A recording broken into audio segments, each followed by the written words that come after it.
भारत को बड़ा झटका लगा है। मिडिल ईस्ट में तनाव के बीच भारत के विदेशी मुद्रा भंडार में बड़ी गिरावट आई है।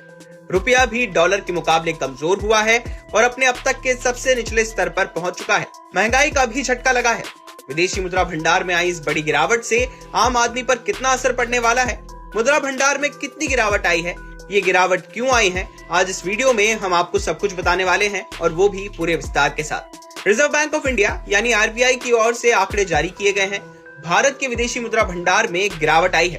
रिपोर्ट के मुताबिक 24 अप्रैल तक ये घटकर 698.49 अरब डॉलर रह गया, यानी एक हफ्ते में करीब 4.82 अरब डॉलर की कमी। अब इसे समझने के लिए थोड़ा पीछे चलते हैं। एक हफ्ता पहले यानी 17 अप्रैल को ये भंडार बढ़कर 703.30 अरब डॉलर हुआ था और उससे पहले फरवरी के आखिर में भारत का विदेशी मुद्रा भंडार अपने अब तक के सबसे ऊंचे स्तर 728.49 अरब डॉलर तक पहुंच गया था। तो साफ है हाल के हफ्तों में इसमें उतार चढ़ाव चल रहा है।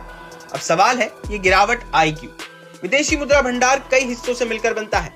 सबसे बड़ा हिस्सा होता है फॉरेन करेंसी एसेट्स। इसमें करीब 2.84 अरब डॉलर की कमी आई और ये घटकर 554.62 अरब डॉलर रह गया। इसके अलावा सोने के भंडार में भी गिरावट आई है, करीब 1.90 अरब डॉलर की। इसके बाद ये 120.24 अरब डॉलर रह गया। SDR यानी स्पेशल ड्रॉइंग राइट्स, इसमें भी थोड़ी कमी आई है और IMF के साथ भारत की रिजर्व पोजीशन भी हल्की सी घटी है। मतलब कुल मिलाकर हर हिस्से में थोड़ी थोड़ी गिरावट देखने को मिली है। अब बड़ा सवाल इसका मतलब क्या है? जानकारों की माने तो विदेशी मुद्रा भंडार किसी भी देश के लिए सुरक्षा कवच जैसा होता है। इससे देश अपनी मुद्रा को स्थिर रखने, आयात का भुगतान करने और बाहरी आर्थिक झटकों से निपटने में सक्षम रहता है।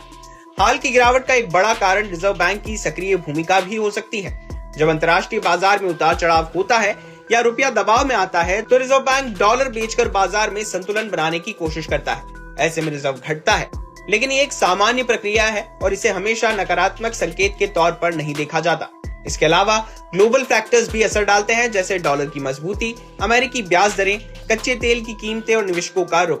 इन सब का असर भारत के विदेशी मुद्रा भंडार पर पड़ता है। कुल मिलाकर फिलहाल इसे किसी संकट के रूप में देखने की जरूरत नहीं है, लेकिन हाँ ये जरूर एक संकेत है कि वैश्विक आर्थिक माहौल आसान नहीं है और भारत भी उससे पूरी तरह अलग नहीं है।